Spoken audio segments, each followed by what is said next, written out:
wabarakatuh. Kami dari kelompok 7 yang beranggota saya sendiri, Fauzial Dini. Dan saya Hafniska Ramadhani. Di sini, kami ingin memenuhi tugas akhir mata kuliah Akidah dengan dosen pengampu Ibu Isnawati Nurul Aziza.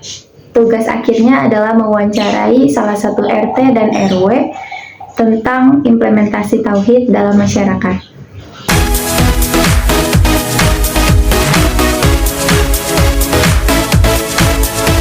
Assalamualaikum warahmatullahi wabarakatuh. Alhamdulillah ditanyakan gitu ya, bahwa bagaimana implementasi ketawihan dalam masyarakat gitu ya, yang selama ini Mama bisa rasakan terus diamati. Alhamdulillah untuk khususnya di RT 05 ini tergolong ke dalam yang pemahamannya baik ya. Maksud istilah kata baik ini di sini sudah bisa menerapkan gitu bagaimana mereka hanya intinya Allah itu tujuan satu-satunya gitu kan, sebagai satu-satunya yang kita sembah gitu kan. Terus semua tujuan untuk ibadah bisa dilihatnya dari mana nih? Bisa dilihatnya dari kegiatan-kegiatan keagamaan yang antusiasnya tuh bagus gitu. Jadi misalkan udah ketahuan ya kalau untuk pengajian gitu ya, ibu-ibunya aktif, anak-anaknya aktif. Terus untuk kegiatan-kegiatan agamaan yang lain, khususnya kalau dalam ibadah itu seperti sholat taraweh, sholat hari besar, itu antusiasmenya sangat baik gitu. Kemudian juga orang tuanya alhamdulillah karena mereka aktif di pengajian, dengan seperti itu mereka juga bisa mengajarkan kepada anak-anaknya bagaimana mereka bertauhid secara lurus dan benar, sehingga yang namanya kemusikan kayak gitu tuh ya insya Allah udah nggak ada lah gitu ya. Walau alam kalau untuk yang Mama lihat khususnya di RT 5 ini udah nggak ada yang nyajen gitu kan, nggak ada. Terus juga mereka nggak mengadakan sesuatu yang istilahnya seperti diadakan gitu ya, seperti misalkan kalau kita mau bikin rumah gitu, kita harus bikin dulu tuh di ada kayak sajian-sajian tuh di atap rumah gitu ya. Itu di sini tuh udah nggak ada sama sekali, udah nggak ada kayak gitu, udah lama banget ya, udah alhamdulillah gitu. Terus contoh-contoh kecilnya juga buat anak-anak untuk sholat itu ya alhamdulillah di masjid antusiasnya bagus, dari mulai remaja, orang tua sampai anak-anak girohnya semangat untuk masjid itu bagus aja mungkin ya. Kalau Mama, apa sih peran Mama yang Mama lihat itu sebagai RT dalam memfasilitasi dan memperkuat pemahaman tentang tauhid di antara warga masyarakat?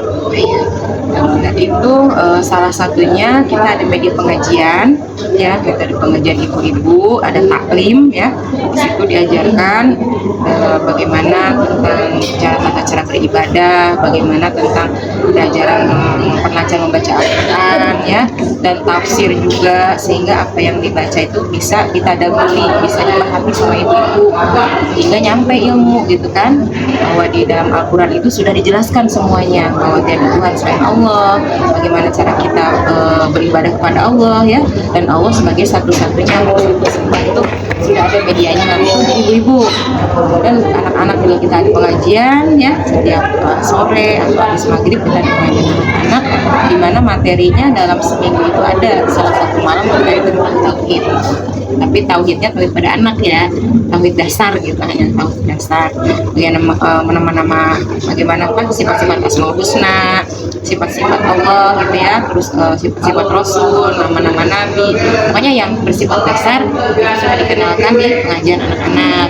Kemudian untuk ibu-ibunya, kalau kegiatan jumsi itu kalau ngobrol ya kita selingin tuh sama Mama Erna, sudah kasih masukan gitu. Kalau bagaimana kita kalau sambil jumsi itu ya sambil berzikir gitu, jangan sampai ngobrol, jangan sampai ngegosip gitu ya, baca istighfar, baca kan subhanallah gitu, alhamdulillah, kalimat-kalimat thayyibah. Kalau kita lagi kerja kan nggak kerasa gitu ya, daripada gitu ngobrol. Itu aja contohnya kali kan. Jumsi itu apa ya? Jumat bersih. Ya, Jumat banyak yang nggak tahu jumsi itu ya. Jadi ada kegiatan di mana hari-hari Jumat pagi kita bersih-bersih daerah sekitar sambil bercengkrama. Ya salah satunya nanti kalau lagi ngumpul mama masukin kayak gitu ya. Kita bersyukur pada Allah gitu ya, yang memberikan kita sehat dan mensyukurilah gitu lah apa yang kita rasakan saat itu gitu. Jadi intinya itu. Kemudian bagaimana Ibu mengatasi perbedaan pandangan atau pandangan tentang tauhid? Oh ya, di sama masyarakat? ya. Iya. Kan nggak sama ya. Kalau untuk tauhid sendiri kan pasti sama karena memang hanya menyembah kepada Allah. Cuman mungkin perbedaannya itu dalam kegiatan-kegiatan yang bersifat kuliah tuh misalnya ibadah masing-masing gitu loh. Misalkan dalam sholat ada yang pakai kunut, ada yang enggak, itu aja sih ya kan. Kalau untuk tauhid kan cuma sama ya, satu-satunya yang disembah kan cuma Allah. Cuman dalam kegiatan ibadah aja ada yang maulid, kita ada yang enggak gitu kan. Nah sikap kita yang saling menghargai aja. Buat mereka yang merayakan ya enggak apa gitu ya, silahkan gitu. Kalau yang enggak pun ya enggak apa-apa juga, masing-masing kan punya keyakinan. Untuk itu doang mungkin yang perbedaan, kalau untuk yang lain kan nggak ada gitu. Atau mungkin ada yang bikin acara 7 bulan, atau ada yang meninggal gitu kadang-kadang sampai takdilannya 7 hari, ada yang 3 hari, itu kan hanya bersifat kegiatan kuliah ya, maksudnya kegiatan dalam ibadah harian lah, bukan ibadah yang utama gitu ya. Kadang dalam sholat pun ya itu contohnya tadi, ada yang pakai kunut, ada yang enggak, salah satunya, tapi ya kita menyikapinya saling menghargai. Kalau di sini sih di Kampung Poncol ini nggak pakai kunut, tapi kalau di seberang Poncol enak di toko ya pakai kunut, dia masih pakai kunut, tapi nggak jadi masalah lah.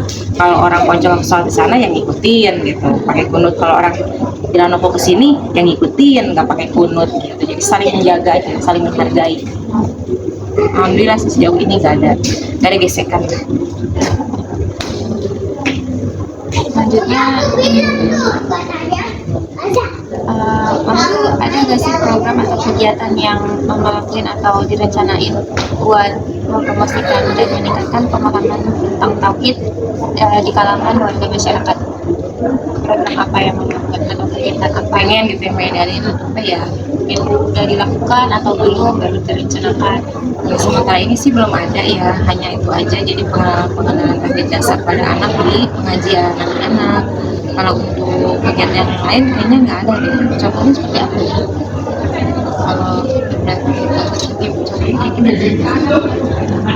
Biasanya itu kayak kegiatan apa gitu yang bisa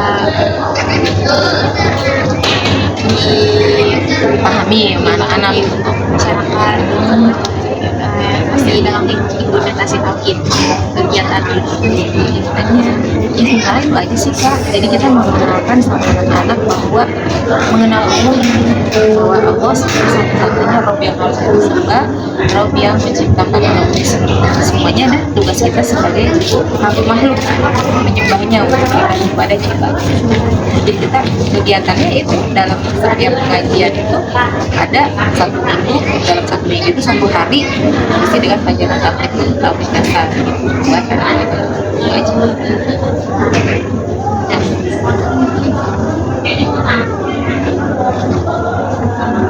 Kemudian bagaimana Ibu melibatkan generasi muda dalam memahami dan menerapkan prinsip tauhid dalam kehidupan sehari-hari? Kalau sementara ini real ya, ini real yang ada di Talim Mama khususnya. Mama mengajak anak-anak remaja buat berhenti ngajar gitu. Jadi mereka juga setelah dapat ilmu dari Mama, mereka menyampaikan lagi kepada adik-adiknya gitu ya. Terus juga Mama senantiasa ngasih masukan ke mereka supaya mereka punya tanggung jawab untuk istilahnya bahwa walaupun mereka itu banyak anak muda sekarang yang banyak kegiatan kemana-mana main, tapi ngaji itu nomor 1 gitu. Jadi kalian tuh bisa hadir di taklim, ngaji itu adalah remaja pilihan Allah, bukannya main-main. Saya bilang, Mama bilang gitu ya. Nah itu pun mereka istilahnya ditanamkan ke adik-adiknya. Jadi Mama di sini ngambil anak-anak remaja untuk membantu ngajar di sini dengan tujuan seperti itu supaya berkesinambungan gitu. Kalau nanti Mama Erna udah pensiun, ada kan anak mudanya yang Jadi dari sedini mungkin mereka mencari regenerasi gitu. Nah, di sini ada Carla, ada Ines, ada Sela, ada Gaida, ada Jauna. Itu udah membantu setiap malam ngajar anak-anak. Jadi mereka udah tahu lah gitu apa ya. Ini udah dididik dari sekarang ya. Supaya mereka juga harus kan mereka nanti akan ke sana ke depannya akan mengajar ya. Jadi mereka yang paling utama kan mereka juga harus ditanamkan gitu bahwa sholat itu wajib, bahwa mengaji itu wajib, bahwa sebagai anak muda punya tanggung jawab untuk memperbaiki lingkungan ya. Bagaimana lingkungannya itu tetap dalam kondisi yang baik gitu kan, saat beribadah gitu kan, saat beribadah pengennya sih cita-citanya gitu.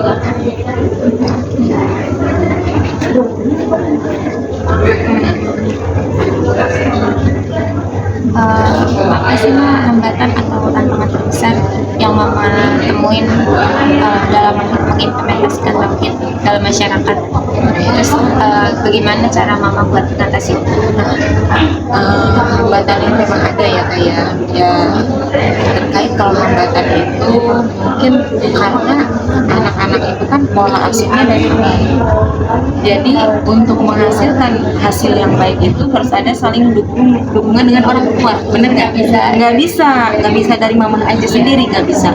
Kalau mereka di dalam rumahnya itu dididik dengan baik, perhatiannya baik, ilmu dari orang tuanya yang pertama itu didapat dari orang tua, otomatis kita juga kesananya tinggal nerusin aja gitu ya. Tinggal istilahnya mengasah yang sudah ada kita asah gitu.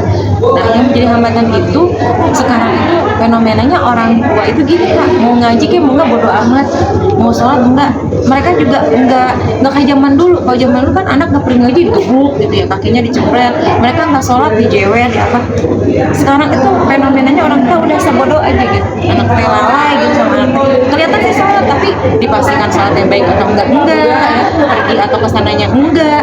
Kan sebagai orang tua harusnya kita memastikan kondisi dia sholatnya bagus, dia benar-benar pergi ke masjid dan terutama akhlaknya, karena tauhid itu harus bersama dengan akhlak. Ketika dia tahu ada Allah, maka anak itu tidak akan berbuat macam-macam. Dia tidak berpikir gak ada siapa-siapa nih gue nyolong, nggak bisa begitu karena kan ada Allah. Makanya kalau ketika tahu itu sholat pada anak, dia tidak akan melakukan perbuatan yang tidak baik. Dia selalu merasa diawasi Allah, dan itu kembali lagi bahwa harus diawasi Allah. Peran yang terpenting adalah lingkungan sebagai madrasah awal, ya kan? Untuk dia mendidik. Nah sekarang itu kurang kayak orang tua itu udah sibuk dengan kegiatan mereka itu tadi untuk mencari ekonomi gitu ya, mencari uang segala macam, perhatian kepada sehingga mereka mempercayakan ke guru aja. Dan di guru ajaran ini maksudnya tapi kan nggak bisa begitu dilepas. Nah intinya sebenarnya mau gimana berjalan kalau rumahnya dia aja kalau nggak ada listrik tetap aja di sana kita malah jadi karena kalian bisa masalah ya. Jadi intinya sih dari rumah. Jadi sampai ada yang ekstrim ada. Jadi orang tuanya punya kesadaran yang untuk memperhatikan anak-anak, terutama dalam agama. Karena agama adalah hal yang paling penting dasar manusia hidup dari sekarang sampai semua.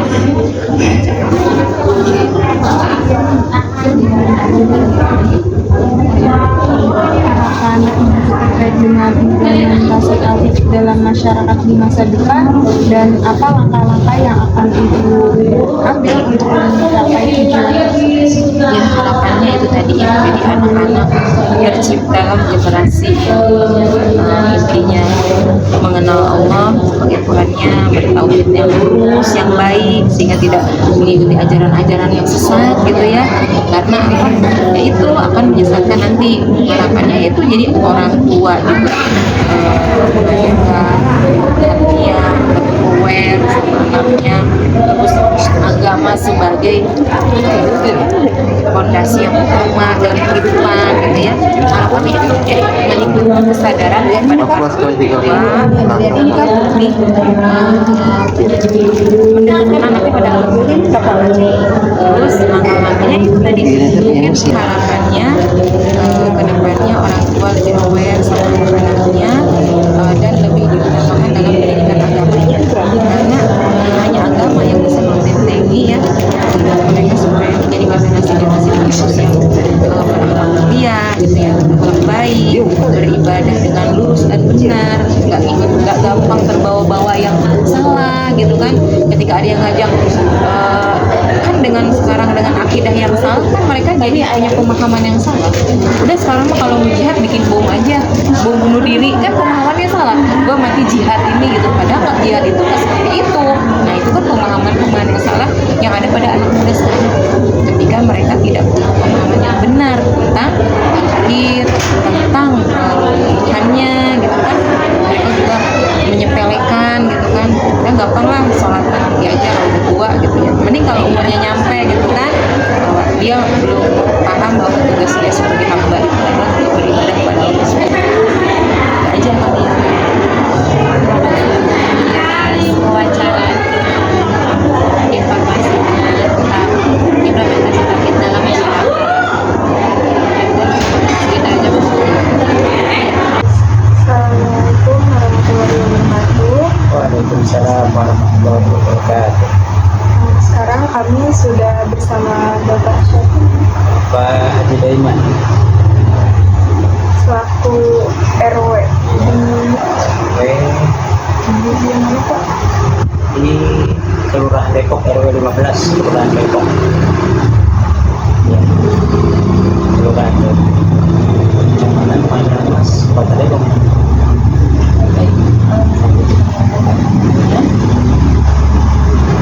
bagaimana Bapak melihat implementasi tauhid dalam masyarakat di lingkungan Depok ini? Implementasi tauhid di masyarakat kita itu di lingkungan ini, kita sama-sama tahu bahwa tauhid itu kan merupakan ajaran agama kita yang paling pokok ya. Jadi kita harus persiapkan segala-galanya. Dan alhamdulillah bahwa kita itu suasana ketauhidan boleh dikatakan cukup baik terlihat dari masyarakatnya, dari akhlaknya. Hampir sebagian di RW ini yang namanya wanita dan ibu-ibunya itu bisa terlihat yang mana non-muslim dan yang mana Islam. Ya tadi dari pakaian yang berjilbabnya itu salah satunya. Yang kata lain bahwa keadaan tauhid di wilayah kita ini cukup ya,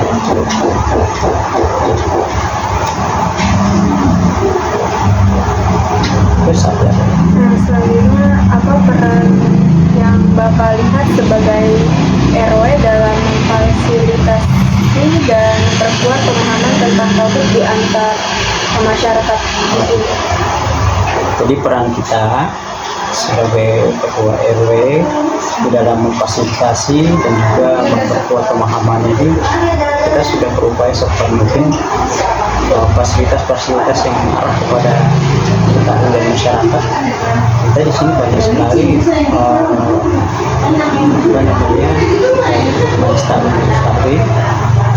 sebetulnya awalnya kayak kita berkomunikasi dulu, kolaborasi dengan para tokoh masyarakat, para ustadz, para RW untuk mendirikan majelis taklim. Ibu-ibunya kalau salah itu ada 4, belum lagi ditambah dengan kegiatan Liko, sedangkan seperti ini aja ada 6 kegiatan buat ibu, begitu juga untuk remaja, bahkan dari anak PAUD juga ada. Jadi semua itu kita adakan beberapa tempat majelis taklim di sini, begitu juga di rumah-rumah banyak sekali kita selenggarakan, kita ditanamkan sejak dini mulai PAUD, TK, tingkat level SD, kemudian level SMP, SMA, bahkan sampai ibu-ibu dan atau bapak-bapak. Itu banyak fasilitas yang kita siapkan di sini.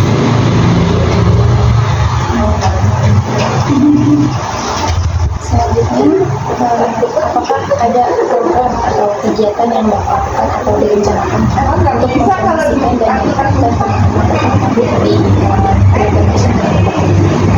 Kalau program itu kita jelas ada, karena di PRW itu kan program banyak ya. Salah satu diantaranya adalah mengenai peningkatan ketauhidan atau keimanan masyarakat yang ada di sekitarnya. Dan memang masyarakat kita kan sebagai besar muslim ya. Nah, untuk itu, untuk membuat program itu kita pertama sekali ya mengadakan bersama dengan para ustadz, karena yang jelas yang mengisi materi-materi di sini bukan cuma hanya ustadz dari sini saja, ustadz dari luar itu begini ya, ilmunya siapa. Jadi paling tidak untuk suatu pengajian itu minimal ada 4 orang dan 5. Kalau untuk di masjid ya kita mengadakan setiap Jumat itu berbeda-beda. Bahkan pernah juga jadi pengurus masjid dulu sampai 1 tahun itu rata-rata kita ada 26 orang, jadi bergantian kebagian masing-masing kebagian 2 kali.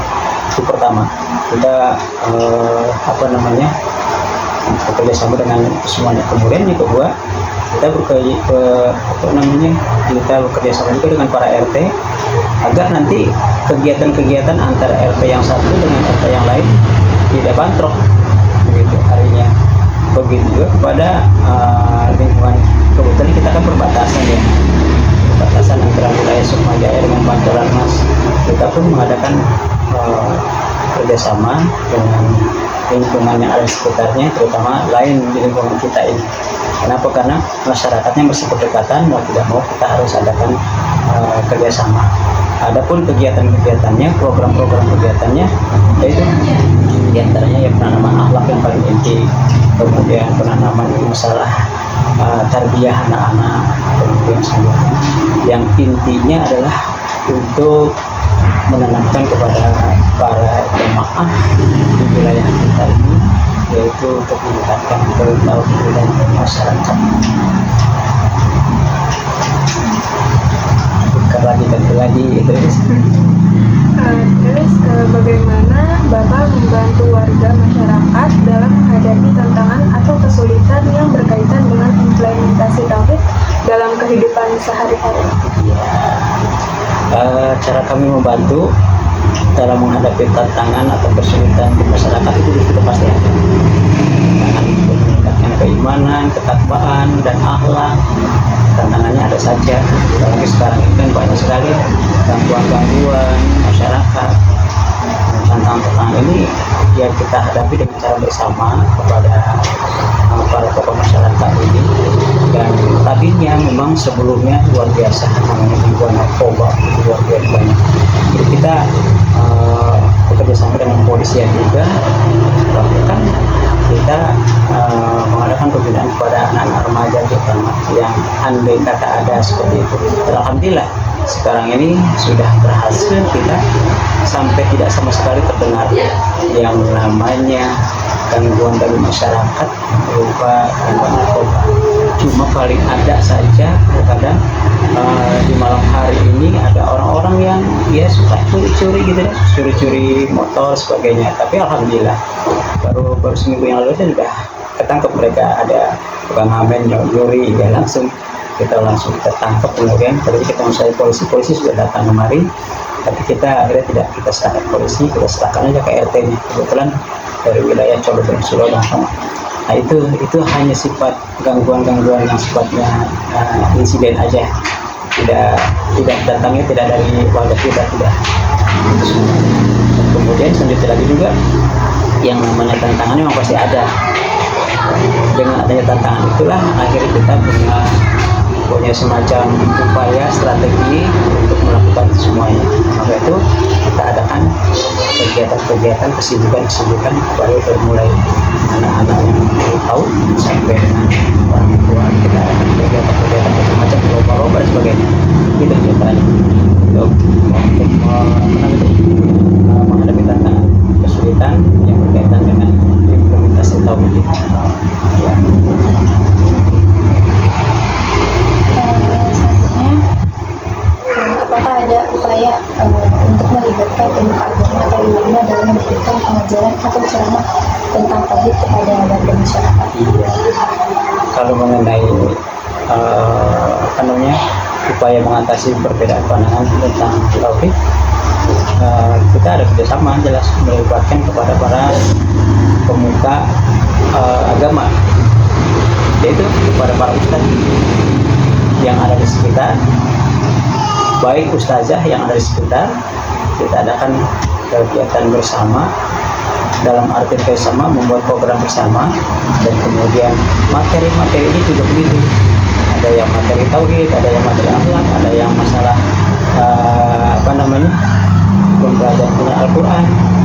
Jadi ada yang belajar tentang hadis. Itu merupakan hasil kesepakatan kita semuanya. Jadi nanti yang menyampaikan tentang Al-Quran siapa, tafsir-tafsirnya siapa, kemudian mengenai tentang ketauhidan, kemudian mengenai akhlak siapa, masing-masing kita sudah ada bagian-bagiannya begitu. Nah, begitu supaya nanti ceramah itu tidak cuma hanya materi yang sifatnya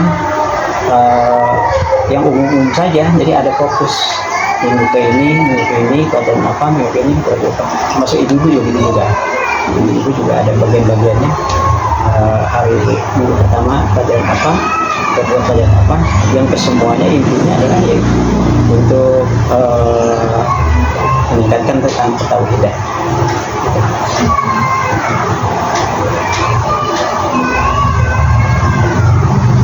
Bagaimana Bapak mempromosikan nilai-nilai tauhid seperti keadilan, kejujuran, serta kasih sayang di kalangan warga masyarakat? Oh iya. Jadi caranya saya sebagai ketua RW untuk mempromosikan nilai-nilai tauhid ya seperti keadilan. Keadilan ini kita semuanya kan masing-masing ada kewajibannya, ada haknya. Terutama kewajiban juga sama, baik itu penduduk yang asli atau pendatang di RT ini, mereka itu kewajibannya sama. Misalnya ada iuran, tidak ada yang kaya itu harus bayar berapa gitu ya, lebih besar. Kemudian yang kurang harus berapa, kita samakan. Kemudian haknya itu juga, haknya itu kita akan samakan. Di antaranya adalah santunan seperti yang meninggal misalnya. Untuk yang meninggal ini mereka itu sudah tidak perlu lagi mereka membiayai dari dirinya keluarga itu, tidak, kita sudah jamin. Untuk pemakaman kita sudah siapkan, untuk santunan untuk itu sudah kita siapkan, kemudian untuk kain kafannya untuk memandikan sudah kami siapkan dengan iuran Rp10.000. Seperti itu, setiap ada yang setiap bulan sekali kita kumpulkan dan biaya penguburan sebagainya sudah ada di setiap yang musibah. Kita tidak bebankan kepada mereka. Selanjutnya lagi masalah kejujuran ini pun begitu juga. Nah, ini kita tanamkan dari materi-materi tentang akhlak. Karena akhlak ini adalah untuk membentuk yang namanya karakter kejujuran di masyarakat. Dan alhamdulillah penanaman ke akhlak ini terutama dari pembiasan orang tuanya di rumah, juga dari guru-gurunya, para ustazah dan ustaz, mereka selalu menanamkan ke akhlak, karena akhlak itu adalah bagian utama daripada ketauhidan. Ya.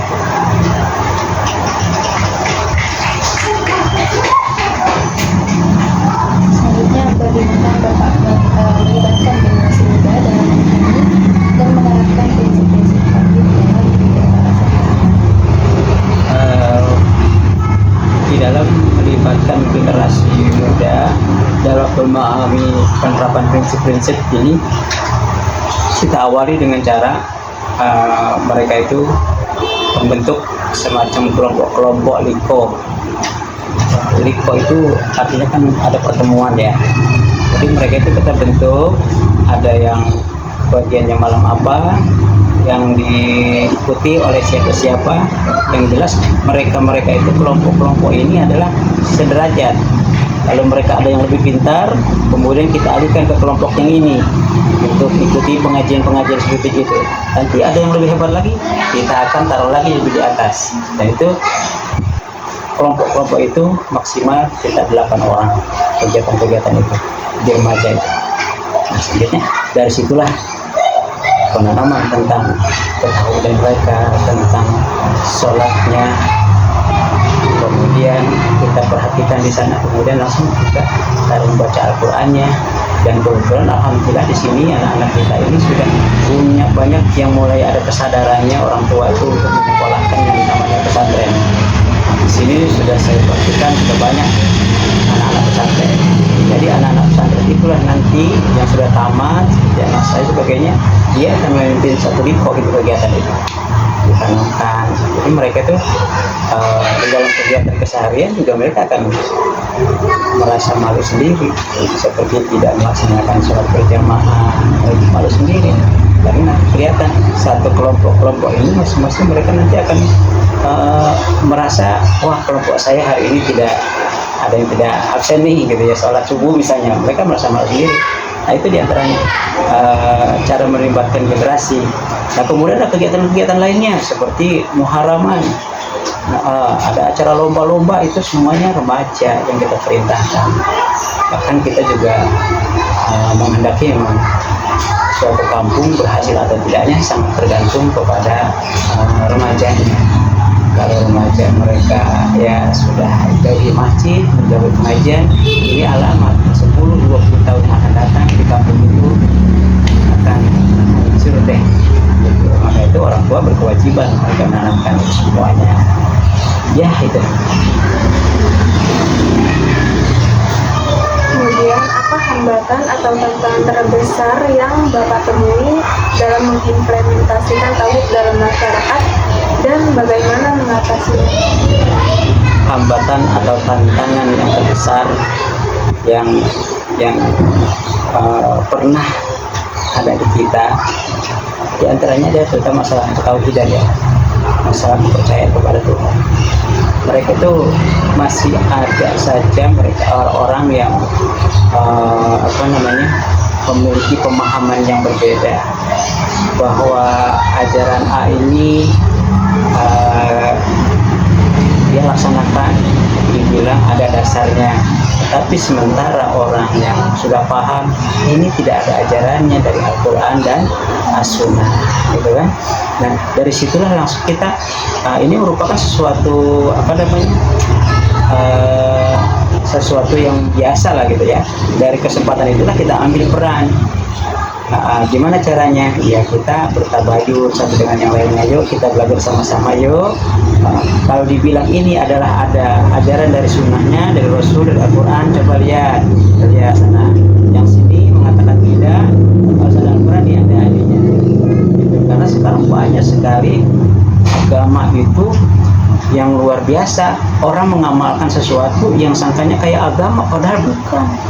Itu yang bid'ah itu luar biasa, banyak sekali. Maka itu lama-lama hilang. Maka itu daerah kita di sini nih ya boleh dikatakan ya, kalau orang-orang dulu kan ada yang namanya NU atau Muhammadiyah ya, kayaknya di sini udah hampir sebagian dari Muhammadiyah. Memang begitu. Kenapa? Dulunya memang begitu dan itu bertahap demi tahap. Jadi kita selalu setiap ada perbedaan langsung yuk kita kumpulkan sama-sama, ambil Ustaz, kita tanyakan apa ini ajaran ini ada enggak dari Al-Qurannya, dari hadisnya. Kalau tidak ada ya sudah. Karena syarat-syarat diterima amal-amal kita itu harus berdasarkan sunnah dan berdasarkan ya Allah lah gitu ya, berdasarkan dari Al-Quran. Jadi kita bertabayun, pastilah itu mah. Seperti ada kegiatan-kegiatan ya nggak usah kita ceritakan ya, tentang pertentangan apa ya, seperti masalah ziarah, masalah maulid nabi, masalah takziah, masalah apa saja ya. Dulu di sini luar biasa yang namanya ada acara 1 hari, 3 hari, 7 hari, 40 hari. Alhamdulillah sudah hilang kita ini. Kemudian ada lagi orang yang hamil, ada yang namanya 4 bulanan, ada yang namanya 7 bulanan, terus gitu kan ya. Sudah hilang. Kemudian masalah acara ziarah kubur dan sebagainya, bilang tidak, memang kita diperintahkan untuk ziarah kubur, cuma intrik-intrik yang lain-lainnya. Nah itu kita kumpulkan caranya, yaitu alhamdulillah kita sudah kesepahaman. Paling-paling suka ada juga sih kita memang undang dari luar, ustaz dari luar yang kemudian suka ya mengembalikan ajaran-ajaran yang kayak dulu gitu ya, karena memang kita sama-sama maklum dulu kan kita kan orang Hindu ya, jadi Islam itu kayak Hindu-Hindu pasti ada, maka itu kita bersihkan. Tapi kalau kita punya tujuan khusus untuk bertauhid, maka berarti kita punya pegangan kepada Al-Quran dan As-Sunnah, insya Allah lurus. Agama itu mudah sebetulnya, memang yang di RWT ya beratnya begitu, kita harus menyatukan pemahaman orang yang seperti ini. Itu dia. Baik, yang terakhir. Ini terakhir terasa ya. Iya. Baik, yang terakhir bagaimana harapan Bapak terkait dengan implementasi tauhid dalam masyarakat di masa depan, dan apa langkah-langkah yang akan Bapak lakukan untuk mencapai tujuan tersebut? Iya. Harapan semua orang juga pasti punya keinginan, harapan, apalagi kita sebagai pegawai sangat berharap kepada lingkungan yang kondusif, aman, nyaman, kondusif, kemudian taat di dalam beribadah. Dan saya rasakan itu semuanya merupakan cita-cita kita semuanya. Dan kemudian mudah-mudahan masyarakat di masa depan ini kita sih berharap bukan saja kita ini menginginkan adanya kerukunan di masyarakat, tetapi juga adanya ketaatan di dalam kita beribadah, terutama memegang tauhid itu. Nah, kemudian langkah-langkah yang kita lakukan, yang kita harus ambil untuk mencapai tujuan itu, jelas kita harus istiqomah, berpegang teguh kepada langkah-langkah yang sudah diajarkan oleh Rasulullah sekalian, yaitu dengan kita selalu banyak mengisi dada kita dengan berbagai macam ilmu pengetahuan, khususnya ilmu agama, yaitu dengan cara kita ikut taklim, pengajian, ada yang mingguan, ada yang harian, ada juga kita datang kepada undangan di masjid-masjid lain. Karena dengan cara kita bisa mengikuti kegiatan-kegiatan itu, insya Allah ya itu semuanya yang kita lakukan. Dan juga kita juga ada undangan di daerah lain, kita datangi, sehingga kita lama-lama pengetahuan kita akan tambah. Jadi masyarakat jangan sampai kita tidak menghendaki adanya memager diri, malu untuk ngaji, karena dengan gitu ya, malu mau belum bisa apa-apa. Kalau yang belum bisa apa-apa, lapor sama kita, nanti kita kasih tempatnya, nih ngajinya sama dia, ini gurunya sudah ada masing-masing mereka. Jangan kita biarkan itu udah nggak ikut ngaji, ya biar aja gitu ya. Yang pinter kalau kita gabungkan dengan yang yang agak kurang, yang kurang pasti akan minder. Mereka masing-masing ada kelasnya sendiri-sendiri, maka kita buat kelompok liko itu. Jadi seperti sekarang ada liko di sini teman-teman hari ini. Ibu-ibu dari daerah-daerah lain, ya kita kan di sini ada 6 kegiatan. Itulah langkah-langkah yang kita lakukan, membentuk kelompok-kelompok dengan gurunya tertentu. Saya kira itu. Yang Alhamdulillah. Terima kasih untuk wawancara kali ini bersama Bapak Ruman. Kurang lebihnya mohon maaf. Wassalamualaikum warahmatullahi wabarakatuh. Waalaikumsalam warahmatullahi wabarakatuh. Semoga sukses. Cukup sekian video wawancara salah satu RT dan RW tentang implementasi tauhid dalam masyarakat. Kurang lebihnya mohon maaf. Wassalamualaikum warahmatullahi wabarakatuh.